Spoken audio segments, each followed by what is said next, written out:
Next article is respiratory system in human being.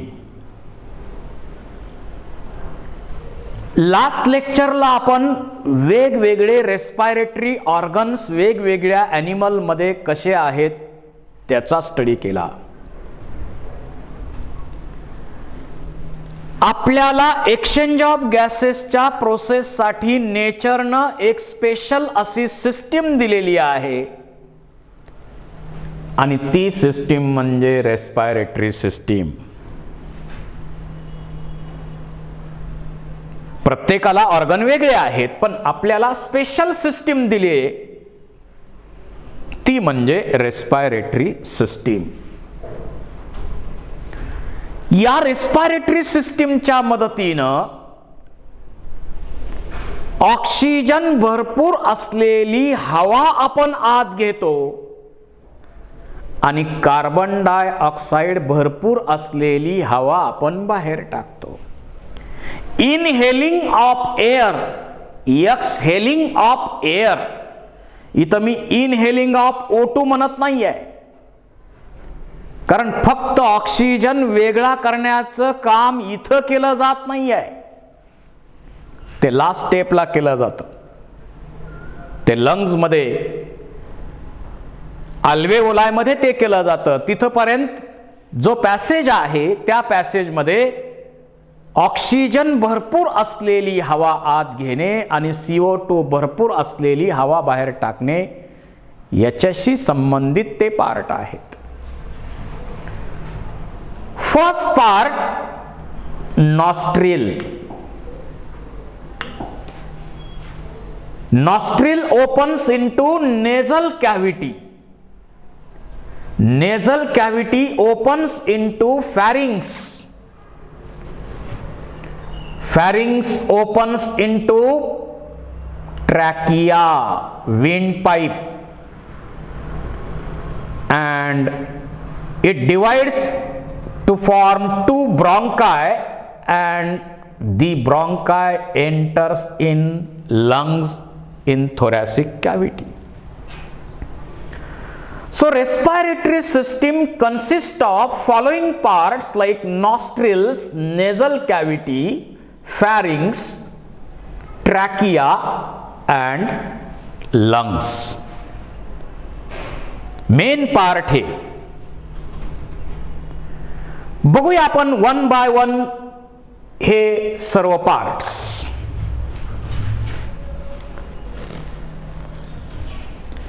Nostrils. इथं जर आपण पाहिलं तर हे जे ओपनिंग्स आहेत त्यांना आपण म्हणतो नॉस्ट्रिल्स ऑर एक्सटर्नल नेअर्स. ज्याप्रमाणे डायजेस्टिव्ह ट्रॅक्टचं माउथ हे ओपनिंग आहे त्याच्या वरती नॉस्ट्रिल्स आहेत. नॉस्ट्रिल्सना आपण म्हणतो एक्सटर्नल नेअर्स आणि त्यांचं फंक्शन आहे inhaling of air, exhaling of air. हवा आत घेणे, हवा बाहेर टाकणे. हवा येऊ द्या, हवा जाऊ द्या. एवढंच फंक्शन आहे या नॉस्ट्रिलचं. Then nostril opens into nasal cavity. ही जी कॅव्हिटी कंप्लीट या ठिकाणी ड्रॉ केलेली आहे या कॅव्हिटीला आपण म्हणतो नेझल कॅव्हिटी. जसं एलिमेंटरी कॅनॉल मध्ये mouth opens into mouth cavity or buccal cavity असं आपण म्हणतो, इकडं सुद्धा nostrils opens into nasal cavity. या नेझल कॅव्हिटी मध्ये 3 मेन पार्ट्स आहेत. It is divided into 3 parts like vestibular region. सुरुवातीचा हा जो रिजन आहे त्याला आपण म्हणतो vestibular region. Then middle is respiratory region and inner is olfactory region. So this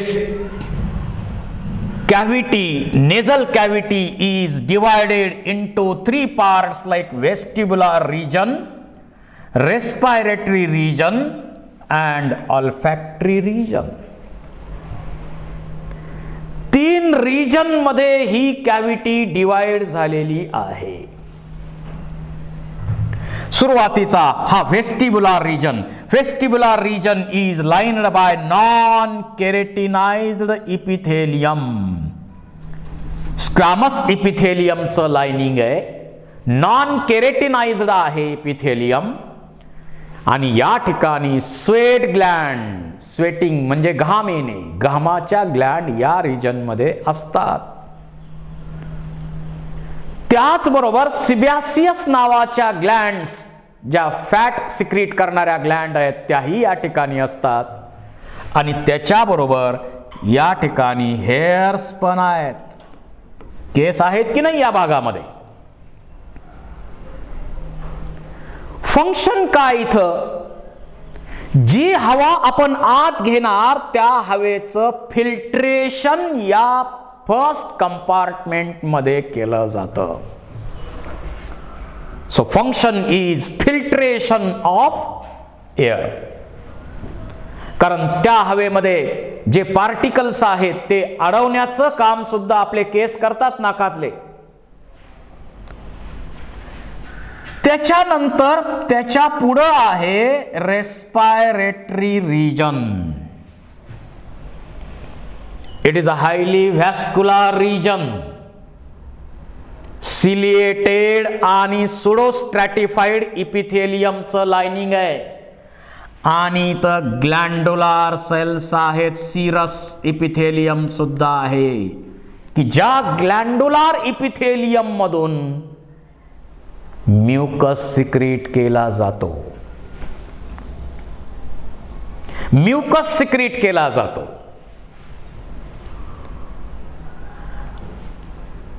आणि या हायली व्हॅस्क्युलर रिजन मध्ये काय केलं जातं, जी पहिल्या सेगमेंट मध्ये, पहिल्या पार्ट मध्ये फिल्टर केलेली हवा आहे ती वॉर्म केली, मॉइस्ट केली जाते या रिजन मध्ये. हा हायली व्हॅस्क्युलर रिजन आहे. काही वेळा बघा, उन्हाळ्याच्या दिवसात असो किंवा काही वेळा लागलं, काही झालं तर नाकातून रक्त बाहेर येतं. ते याच रिजन मध्ये होतं, याच रिजन मध्ये होतं. प्रत्येक वेळी नाकातून रक्त बाहेर येणे याचा अर्थ वेगळा, त्या दुनियादारी सारखा काढायची आवश्यकता अजिबात नाही. कॅन्सरचं एक लक्षण आहे, पण प्रत्येक वेळी नाकातून रक्त बाहेर आलं याचं कारण ते आहे अशातला भाग नाही. त्याला अनेक कारणं आहेत. त्याचबरोबर या रेस्पायरेटरी रिजन मध्ये सिरस इपिथेलियम आहे, या ठिकाणी म्युकस सिक्रीट केला जातो. अतिशय महत्वाचा म्युकस इथं सिक्रीट केला. म्युकस म्हणजे शब्दाचा अर्थ आपल्याच भाषेत म्हटलं तर शेंबूड, पण त्याचा रोल फार फार फार महत्वाचा आहे या ठिकाणी. काय रोल आहे, जी हवा आत आलेली आहे त्या हवेमधले डस्ट पार्टिकल्स किंवा पोलन ग्रेन असतील, स्पोर्स असतील, जे काही असे पार्टिकल्स असतील ते पार्टिकल ट्रॅप करायचं काम हा म्युकस करतो. ट्रॅप केल्यानंतर दुसरं फंक्शन काय, त्या म्युकस मध्ये लायसोझाइम्स आहेत. आणि ते लायसोझाइम्स काय करतात, जी हवा आपण आत घेतलेली आहे त्या हवेमध्ये अनेक मायक्रो ऑर्गॅनिझम आहेत. त्या मायक्रो ऑर्गॅनिझमला डिस्ट्रॉय करणं गरजेचं आहे, ते इथंच करणं गरजेचं आहे. आणि ते काम लायसोझाइम या म्युकस मध्ये जे आहेत त्याच्या मदतीनं केलं जातं. आणि ही हवा वॉर्म केली जाते, मॉइस्ट केली जाते आणि मग अशी हवा पुढच्या पार्टकडे पाठवली जाते. याचा थर्ड पार्ट जो आहे तो आहे ऑल्फॅक्टरी रिजन.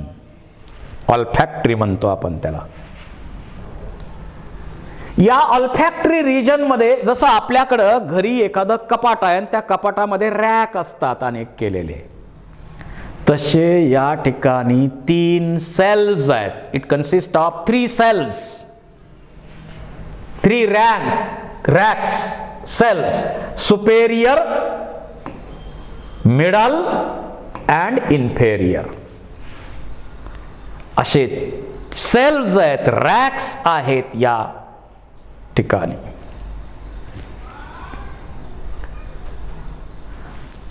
आणि आपण आता समजा कोरोना वाफ घ्या म्हणतो, कोरोना व्हायरसमध्ये वाफ घ्या, परंतु फिजिओलॉजी विचारात घेतली तर त्याला 70 डिग्री सेंटीग्रेड टेम्परेचर असेल तर तो नष्ट होतो, परंतु 70 डिग्री सेंटीग्रेड आपण टेम्परेचर त्यावेळी प्रोव्हाइड करू शकत नाही. हा ट्रॅक सगळा बर्न होईल आणि तो व्हायरस या सेल जे आहेत, हे जे रॅक्स आहेत, त्या रॅक्स मध्ये जाऊन राहतो, तिथं मल्टिप्लिकेशन स्टार्ट करतो. बर, त्यानंतर तो पुढे जातो. तर या ठिकाणी महत्वाचा पार्ट काय आहे? Olfactory epithelial cells. So it is lined by olfactory epithelium. Olfactory cells या ठिकाणी आहेत आणि olfactory सेलचं फंक्शन काय? Sense of smell. ज्याप्रमाणे डायजेस्टिव्ह सिस्टीम मध्ये फूड घेतल्यानंतर त्याचं टेस्टिंग करतो, मगच पुढं पाठवतो. जसं सॉलिड लिक्विड इकडून घेतल्यानंतर त्याचं टेस्टिंग करतो, मग पुढं पाठवतो, त्याप्रमाणे गॅसेसचं सुद्धा टेस्टिंग या नेझल कॅव्हिटी मध्ये केलं जातं. जी हवा आपण आत घेतोय ती हवा, तिचा स्मेल कसा आहे? वास चांगला आहे का मोगऱ्याचा आहे का आणखी कुठला आहे याचं ॲनालिसिस हे ब्रेन करणार आहे. पण याच ऑल्फॅक्टरी सेल्सच्या मदतीनं सेन्स ऑफ स्मेल हे काम केलं जाईल. तसा विचार केला तर ह्युमन मध्ये ऑल्फॅक्टरी लोब तेवढा पॉवरफुल नाही आहे, सेन्स ऑफ स्मेल तेवढा पॉवरफुल नाही आहे आपला. जसं आपण शेतामध्ये गेलो आणि जेवायला बसलो तर लांब असणारे डॉग्स सुद्धा आपल्याकडं येतात, कारण त्यांना आपल्यापेक्षा पॉवरफुल सेन्स ऑफ स्मेल आहे. तुम्ही विचार करा, जसं एखाद्या ठिकाणी 1000 लोक एकत्र आहेत आणि त्यामध्ये एखाद्या पर्सनचा रुमाल काढून जर आपण श्वान पथक प्रॅक्टिकलसाठी आपण आणले असं गृहीत धरू, त्या श्वानाला त्या रुमालाचा वास दिला तर 1000 लोकांमधून तो श्वान आपल्याला शोधतो, करेक्ट आयडेंटिफिकेशन करतो. याचा अर्थ असा आहे की आपल्या प्रत्येकाच्या बॉडीचा वास थोडा थोडा थोडा थोडा थोडा वेगळा आहे. तो आपल्याला समजत नाही. आपल्याला एखाद्यानं आंघोळ केली की नाही एवढं समजेल, परंतु त्याला डॉगला समजतं हे. किंवा आपण समजा बाहेरगावी गेलो होतो, आपल्याकडे कुत्रं पाळलेलं आहे, बाहेरगावी गेलो आपण आणि बाहेरगावावरून आपण आलो आणि गेटमध्ये अगोदर एंट्री करताच लाईट गेली तर ते कुत्र चावणार आणि पुन्हा लाईट आली की म्हणणार सॉरी तुम्ही मालक तुम्ही आहे काय, बर बर नाही नाही सॉरी चुकलं माझ्याकडनं. असं होतंय का? नाही होत. कारण ते डॉग कशावरनं आपलं आयडेंटिफिकेशन करतंय? वास. Perfect sense of smell. आणि या सेन्स ऑफ स्मेल साठी अशा क्रिमिनल केसेस असतील किंवा इन्व्हेस्टिगेशन एजन्सीसाठी स्पेशल असे श्वान वापरले जातात. आपली गल्ली बोळातली जे आहेत ते एवढाच परफेक्ट नाही त्यांचा smell. So sense of smell is well developed in dog and dog fish. We have poor sense of smell. तुम्ही टीव्ही मध्ये जाहिराती पाहता, एखादा सेंट मारला की बाकीचे सगळे लोक त्याच्या मागे निघाले, असं आपल्यात घडत नाही. इतका पॉवरफुल सेन्स ऑफ स्मेल आपला नाही आहे. आपल्याला सेंटच्या म्हणजे एखाद्या शॉपमध्ये गेल्यानंतर प्रत्येक सेंटचा वास आपण घेऊन बघतो, जवळ नाकाजवळ घेऊन बघितल्यावर आपल्या लक्षात येतं हा वास आहे तो वास आहे. म्हणजे we have poor sense of smell. एकूणच या नेझल कॅव्हिटी मध्ये काय काय झालं? 3 पार्ट तर सांगितले. Vestibular part, respiratory part and olfactory parts. या ठिकाणी हवेच्या वरती काय प्रोसेसिंग केलं गेलंय? Filtration of air. Air becomes warm, moist and tested with the help of olfactory sense. तर अशा प्रकारे या ठिकाणी हवा आत जी आलेली आहे ती फिल्टर केली, मॉइस्ट केली, त्यामधले मायक्रो ऑर्गॅनिझम किल केले लायसोझाइमच्या मदतीनं आणि वॉर्म करून मॉइस्ट करून मग ही हवा पुढे पाठवली जाते. So this is about nasal cavity. Nasal cavity. Nasal cavity opens into pharynx. Nasal cavity कशामध्ये ओपन होणार आहे? फॅरिंग्स मध्ये ओपन होणार. And you know pharynx is a cross road of digestive and respiratory systems. जिथं digestive system आणि respiratory system दोन्ही system एकत्र येतात तो कॉमन पॅसेज आहे फॅरिंग्स.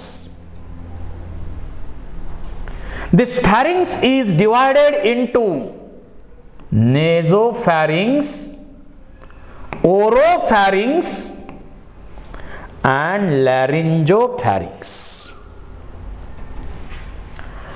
आता नेझल कॅव्हिटी जिथं संपते त्या ठिकाणी असे 2 ओपनिंग दिसतात.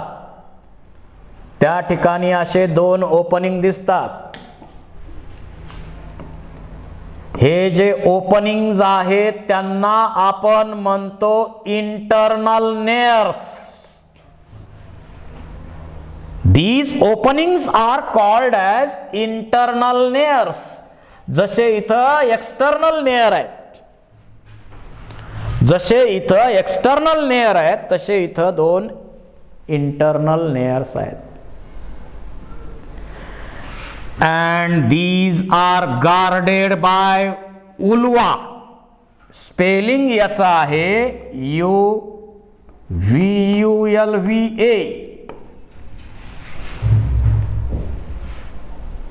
एक स्पेशल स्ट्रक्चर या ठिकाणी आहे. कशासाठी आहे ते? ज्यावेळी आपण स्वॅलोइंगची प्रोसेस करतो, गिळतो फूड, त्यावेळी ते फूड जे आहे ते रेस्पिरेटरी ट्रॅक्ट नेझल कॅव्हिटी कडे जाऊ नये. त्या इंटरनल लेयर्समध्ये जाऊ नये याच्यासाठी युवुल्वा हे स्ट्रक्चर या ठिकाणी आहे. This nasopharynx is lined by ciliated pseudostratified epithelium. त्याचं लाइनिंग आहे इथं, त्याचं लाइनिंग आहे. त्यानंतर हा कॉमन पॅसेज डायजेस्टिव्ह आणि रेस्पिरेटरी सिस्टीम, त्या दोन्ही सिस्टीम जिथं एकत्र येतात, हा कॉमन पॅसेज म्हणजे काय? ओरोफॅरिंग्स. ज्याप्रमाणे दोन रस्ते एकत्र येतात तिथं चौक तयार होतो,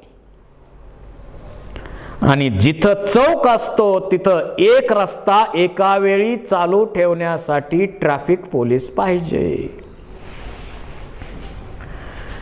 तर हा सुद्धा चौक आहे की जिथं डायजेस्टिव्ह सिस्टीम आणि रेस्पिरेटरी सिस्टीम एकत्र येतात. आपण यापूर्वीच्या चॅप्टरमध्ये याचे डिटेल स्टडी ऑलरेडी केलेलेच आहेत. ज्यावेळी आपण फूड गिळतो म्हणजे स्वॅलोइंगची प्रोसेस करतो, त्यावेळी इथं जे रेस्पिरेटरी सिस्टीमचं ओपनिंग आहे glottis, this opening is closed by epiglottis. So respiratory tract get blocked and food gets swallowed. Food आपण पुढं ढकललं, ढकलल्याबरोबर पुन्हा इपिग्लॉटिस अशी होणार आणि रेस्पिरेटरी ट्रॅक पुन्हा चालू केला जाणार. फक्त फूड गिळताना, स्वॅलोइंगची प्रोसेस करताना इपिग्लॉटिस च्या मदतीनं ग्लॉटिस पॅक केलं जातं, क्लोज केलं जातं. आणि ही प्रोसेस अतिशय पर्टिक्युलर आहे. जसं समजा ही इपिग्लॉटिस आहे, ही ग्लॉटिसवर अशी क्लोज झाली, फूड पुढं गेलं. नेहमी आपण असं करतोच, परंतु काही वेळा आपल्याला असते अतिशय गडबड, आणि गडबडीमुळं काय होतं, ही इपिग्लॉटिस जे ग्लॉटिसवर पॅक करायला पाहिजे ते पॅक बसत नाही, अर्धवट क्लोजिंग होतं. आणि अर्धवट क्लोजिंग झाल्यामुळं हे फूड रेस्पिरेटरी ट्रॅक मध्ये जातं, थोडंफार जातं. आणि निसर्गानं काय ठरवून दिलंय, सॉलिड किंवा लिक्विड साठी कोण दिलंय, फक्त डायजेस्टिव्ह ट्रॅक दिलाय. जे काय सॉलिड लिक्विड घ्यायचंय ते तिकडनं घ्यायचं, आणि गॅसेस साठी रेस्पिरेटरी ट्रॅक दिलाय, उलट करायचं नाही. आणि रेस्पिरेटरी ट्रॅक मध्ये चुकून फूड पार्टिकल जर गेले इनकम्प्लीट क्लोजिंग मुळे, तर इथं शक्य आहे का, जाऊ द्या, सॉरी, आता पुढच्या वेळी मात्र आम्ही व्यवस्थित स्वॅलोइंगची प्रोसेस करतो, असं आहे का, नाही. एक्सक्यूज आहे का, नाही. सॉरी म्हणून भागतंय का इथं, नाही. तर अशा वेळी आपल्या या पुढं जो ट्रॅकी आहे, त्या ट्रॅकियाच्या पुढच्या टोकाला एक स्पेशल स्ट्रक्चर आहे.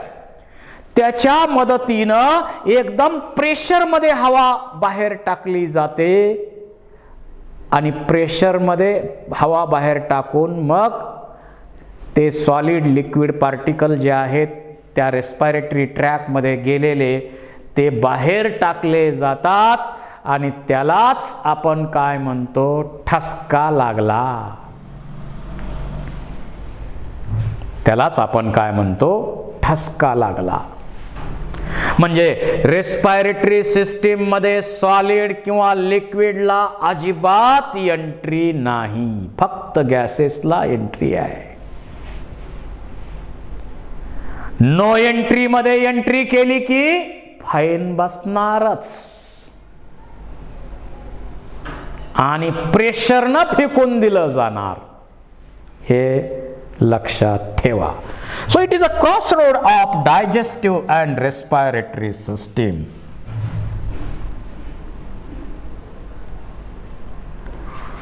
हा ओरोफॅरिंग्स आणि लॅरिंजोफॅरिंग्स हा पार्ट. इथंच लॅरिंजोफॅरिंग्स, त्याच्याच वरचं टोक जे आहे त्याला आपण ट्रॅकियाचं वरचं टोक ग्लॉटिस म्हणतो आणि त्याच्यावरती इपिग्लॉटिस फिक्स केलेली आहे. तर अशा प्रकारचं वर्किंग या फॅरिंग्स रिजन मध्ये होतं. ऑलरेडी फॅरिंग्स बद्दल आपण चर्चा यापूर्वीच्या चॅप्टरमध्ये डायजेशन अँड ॲब्सॉर्प्शन या चॅप्टरमध्ये केलेलीच आहे. इथंही पुन्हा आपण थोडीशी चर्चा केली. So nasopharynx lined by pseudostratified epithelium, oropharynx lined by non keratinized epithelium and laryngopharynx is also lined by non-keratinized epithelium, and it is a crossroad of digestive and respiratory system. This is about pharynx. pharynx नंतर आपल्याला पुढं ट्रॅकियाचा study करायचा आहे. पण ट्रॅकियाचा study करण्यापूर्वी आपल्याला निसर्गानं दिलेलं special super special structure study करायचं आहे. आणि ते स्ट्रक्चर म्हणजे आपला लॅरिंग्स. त्या स्ट्रक्चरला आपण काय म्हणतो? लॅरिंग्स. लॅरिंग्स म्हणजे आपला साऊंड बॉक्स. आपला साऊंड बॉक्स. प्रत्येकाच्या साऊंड मध्ये पण निसर्गानं फरक केला. तसं तर मेलचा साऊंड वेगळा, फिमेलचा साऊंड वेगळा. याच्या मागे निसर्गाची भूमिका काय? मेल आणि फिमेलचं इझिली आयडेंटिफिकेशन करावं यासाठी. परंतु जसा मेलचा आवाज वेगळा आहे, फिमेलचा आवाज वेगळा आहे, त्याप्रमाणे प्रत्येकाच्या आवाजामध्ये सुद्धा थोडा फरक निसर्गानं केलेला आहे.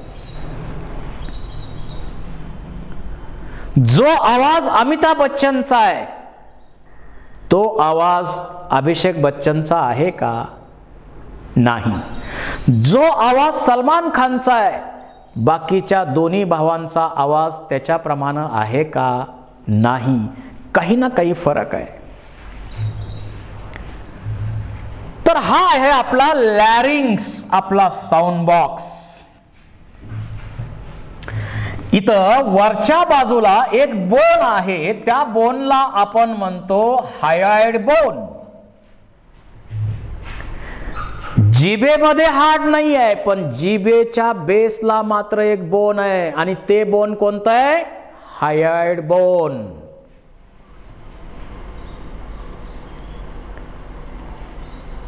आणि ज्यावेळी एखादा पर्सन सुसाईड करतो, फास लावून घेतो, त्यावेळी त्याचं हायोइड बोन ब्रेक होत असतं आणि त्यामुळं त्याची जीभ बाहेर येते.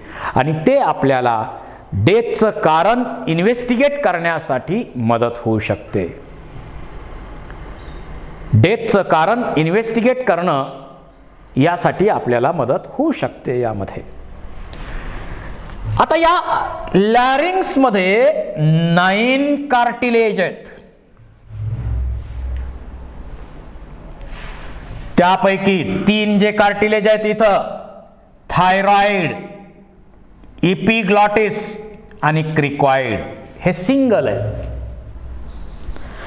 आणि राहिलेले 3 आर्टेनॉइड, कॉर्निक्युलेट आणि क्युनिफॉर्म, हे प्रत्येक 2 2 2 आणि हे 1 1 1 असे हे 9 कार्टिलेज या ठिकाणी पाहायला मिळतात.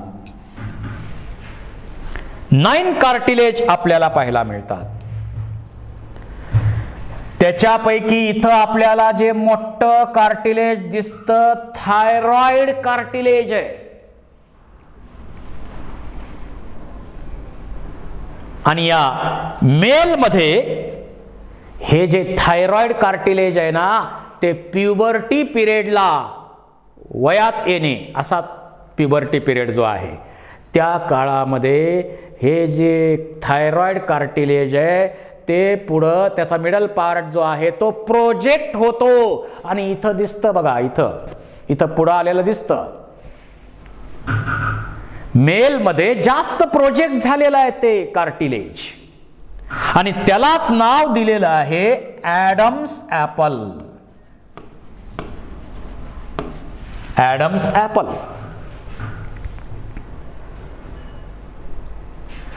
आणि त्याच्यानंतर या कार्टिलेजच्या आत इथं हे आहेत आपले होकल कॉर्ड्स. होकल कॉर्ड्स इथं ओपन होकल कॉर्ड दिसत आहेत आणि क्लोज होकल कॉर्ड्स आहेत.